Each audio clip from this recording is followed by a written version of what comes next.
Welcome back to the channel.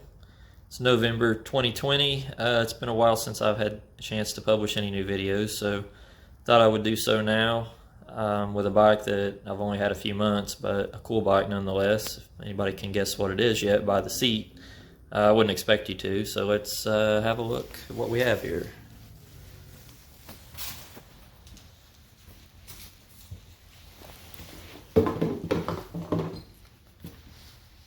We have a 1975 RD250 two-stroke Yamaha bike.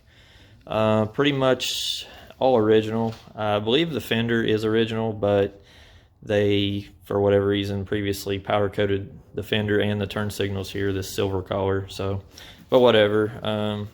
Didn't take away from me deciding to purchase the bike. So anyway, it's a fun back road bike. I've had this since August. Put a few hundred miles on it. First thing I had to do was put tires, of course, because it still had the original tires on it because it only has 2,000 miles. So they wouldn't hold air, death trap tires. And I put tires on, and here we are. So let's fire this thing up and go for a ride, see how it does. Thanks for stopping by the channel.